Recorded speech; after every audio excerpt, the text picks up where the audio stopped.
Hi everybody, it's Lasha from Royal Pushback and Aftermath. This is part 3 of Matthew Perry's memoir, Friends, Lovers, and the Big Terrible Thing. Part 1 is Lisa Kudrow's foreword, and then part 2 is the prologue. And I left off at page 3, so now we're heading into page 4. Again, welcome to Royal Pushback Aftermath. My name's Lasha. I'm your host. We're reading Matthew Perry's Friends, Lovers, and Big Terrible Things. The reason I've structured the, video, what is this called? Putting up a phone and trying to make it look like something. The batteries don't even work in this anymore. So let's do this.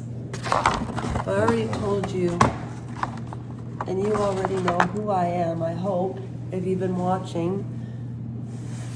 Oh, and you know what drives me crazy? Hello, Matthew. I bought this thingy to hold the phone up on the OtterBox. You know, they don't make OtterBoxes even the way they did 7 years ago. Now, I'm not explaining what I do on my channel. I'm just going to start reading. In the Sober Living House. Now, before we go forward, I just want to say that lots of people are going to be reading this book. And you know what? Do I have anything different to add than what everybody already knows? Probably not. You know? However, I am Canadian. I never watched Friends. And I'm trying to read this book first before I even go look into who he was or what he was like on the show or anything, because I don't know. But I do remember watching on Oprah Winfrey's last year on TV, which I can't even talk about Oprah Winfrey without wanting to actually physically be sick.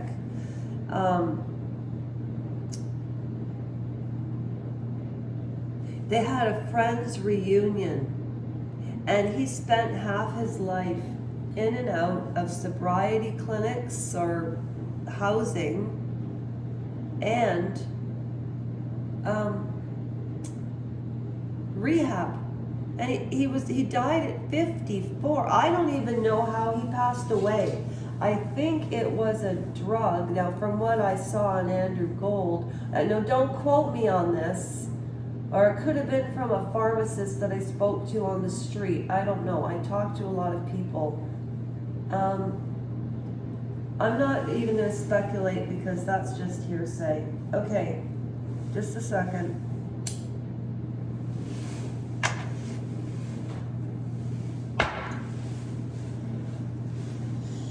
In the whole living house in Southern California, I had a view of West LA and 2 queen-size beds. The other bed was occupied by my associate best friend, Erin, a lesbian whose friendship I treasure because it brings me the joy of female companionship without the romantic tension that has seemed to ruin my friendships with straight women. Not to mention, we can talk about hot women together. It's pretty funny. I met her 2 years earlier at another rehab. Oh, okay, so they've met at 2 rehabs where she had been working at the time. I didn't get sober back then, but I saw how wonderful she was in every way and promptly stole her from the sober living rehab and made her my assistant, and she became my best friend. She too understood the nature of addiction and what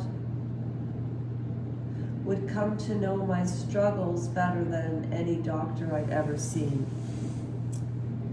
Oh, I've got so much to say, but I'm not going to do it. Not yet. Despite the comfort that Aaron brought to the situation, I will spend many sleepless nights in Southern California. Sleep is a real issue for me, especially when I'm in one of those places. That said, I don't think I have ever slept for more than 4 hours straight in my entire life. It didn't help that we've been watching nothing but prison documentaries, and I was coming off of too much Xanax. My brain had fried to the point where I was convinced I was an actual prisoner and that the sober living place was an actual jail. I have a shrink whose mantra is, reality is an acquired taste. Well, I'd lost both my taste and smell of reality by that point. I had COVID of the understanding. I was completely delusional. There was nothing delusional about the pain, though. In fact, it hurt so much I stopped smoking, which if I knew how much which if you knew how much I smoked, you'd think I was a pretty sure sign that something very serious was wrong. One employee of the place, whose name badge might as well have been Nurse Fuckface,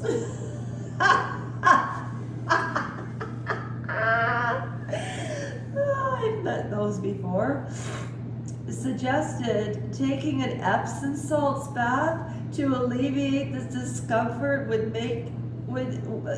oh, I'd want to punch her oh my God. If somebody told me if I was going through pain to go take an Epsom salt bath, I'd want to go punch them in the face.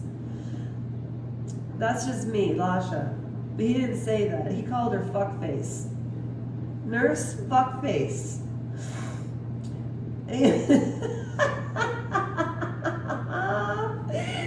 Oh my God.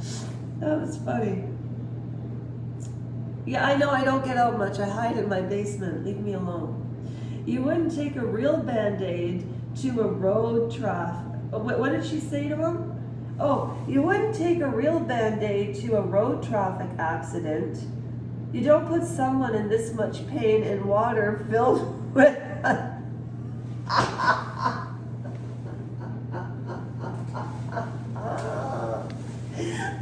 Oh my God, this guy's funny. Okay, now I know why he was in top comedy. Okay, what? But reality is an acquired taste, remember? So I actually took the Epsom salts bath. Then I sat naked in pain, howling like a dog, being ripped to shreds by coyotes. He's not joking. He's not joking. Aaron heard me. Hell, people in San Diego... Sorry. People in San Diego heard me. She appeared at the bathroom door and looking down upon my sad naked form as I withered in pain, she said very simply, "Do you want to go to the hospital?" I want to punch somebody in the face. There's only one person I ever punched in my life, and you know who you are. And you know where I am right now. Oh, wait. Somehow Aaron helped me out of that bath and dried me off. I started to put my clothes back on, just as a counselor alerted by the slaughter of a dog. What? Somehow Aaron helped me out of the bath and dried me off. I started to put my clothes back on, just as a counselor alerted by the slaughter of a dog on the premises, what? Presumably appeared at the door. I'm taking him to the hospital, Aaron said. Catherine, the counselor, just so happened to be a beautiful blonde woman, so whom I had apparently proposed upon my arrival. So she probably wasn't my biggest fan. Not kidding, he says. And then he goes on to say, I had been so out of it when we arrived that I asked her to marry me and then promptly fell down a flight of stairs. It's not funny. I'm sorry, Matthew, it's not funny, but your voice, the ghost, did you write this yourself or is there a ghostwriter? I didn't even look. But whatever, you're funny. What does he, wait. This is just drug-seeking behavior, Catherine said to Aaron as I continued to dress. He's going to ask for drugs at the hospital. Well, this marriage is off, I thought. By now, the howls had alerted others that there was probably canine entrails all over the bathroom floor, or someone was in real pain. The head counselor, Charles, King Charles of the rehabilitation center, whatever, I don't know where he is now at this point, I forget. Charles, what?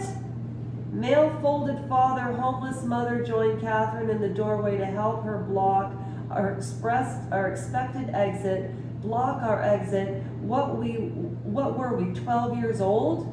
Here's our patient, Catherine said. You don't have to be right to take him. Oh, I know, Maddie, Aaron insisted. He isn't trying to get drugs. Then Aaron turned to me. Do you need to go to the hospital, Maddie? I nodded and screamed some more. I'm taking him, Aaron. Oh, I'm taking him, Aaron said. Somehow we pushed past Catherine and Charles out of the building and into the parking lot. I say somehow, not because Catherine and Charles made such a fuss about stopping us, but because every time my feet touched the ground, oh my God, this poor guy, the pain became even more excruciating.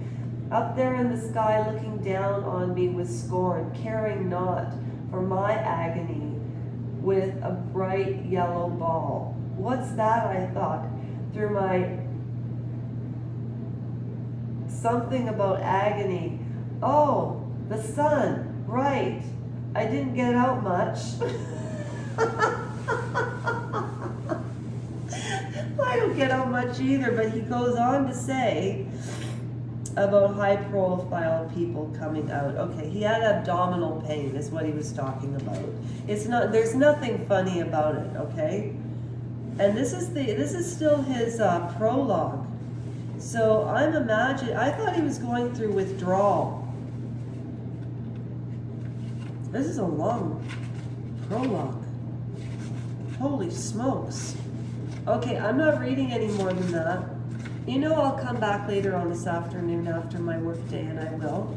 And then we'll get into, after I finish reading the prologue with complete seriosity. Seriosity, that's my new word. So, yeah, I know there's no word called seriosity. So when I come back this afternoon with my seriosity, I will finish the prologue and read The View, which is chapter 1. Oh hell, let's just skip to chapter 1. Nobody ever thinks that something really bad is going to happen to them until it does. And nobody ever comes back from a what is that? Perforated bowel, oh my God, aspiration pneumonia, and an ECMO machine until somebody did. Me. I'm writing this in a rented house overlooking the Pacific Ocean. My real house is down the street being renovated. They say it will take 6 months, so I figure about a year. A pair of red-tailed hawks, they're circling below me in the canyon that brings the, I don't know, something about water. It's a gorgeous spring day in Los Angeles. This morning I've been busy hanging art on my walls, or rather, having them hung.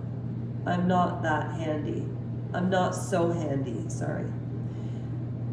I've really gotten, so he doesn't use the words I've really gotten into.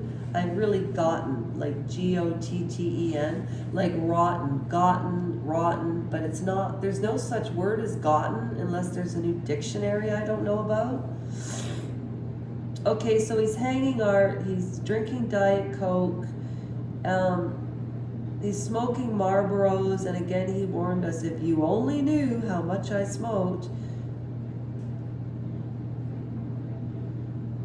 And he keeps coming back to this one exasperant fact: I'm alive, given the odds. Jesus Christ, you know what's so sad about reading this now is that he's gone. That, you know, and I'm laughing, I'm putting the book down. I'm laughing because, you know, a lot of the most tragic people are funny.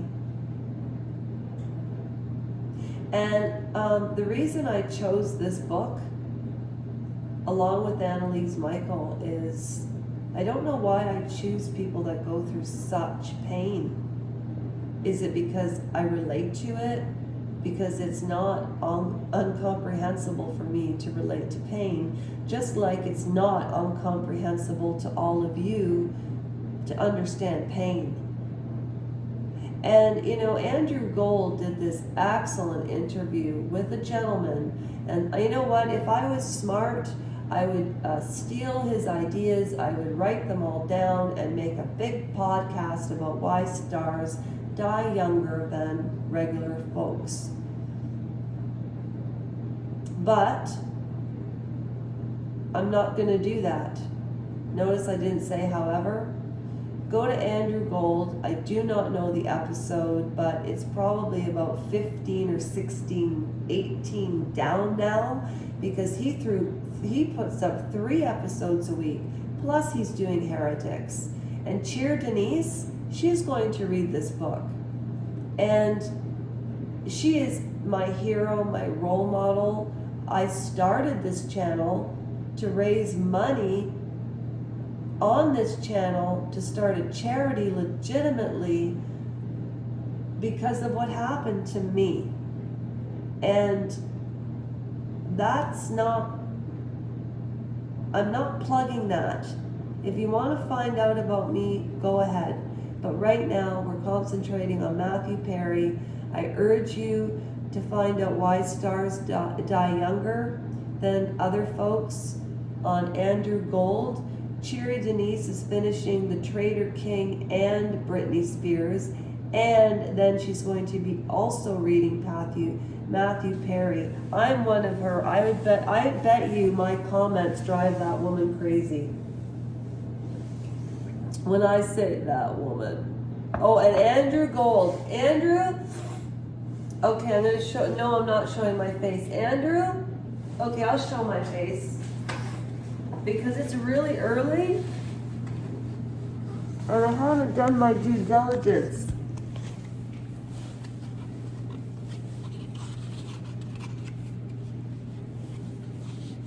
Andrew, if you do the Bill Clinton voice for about 8 minutes on your next podcast, I'll send you $50 for a super thanks, and you're my witnesses. Go to Andrew Gold. Go to Cheer Denise. She's going to be reading. Oh, you didn't see that bong. She's going to be reading this book too. This is me. Thank you for joining. And Andrew Gold and Cheer Denise and so many others are my hero. Have a great day, everybody.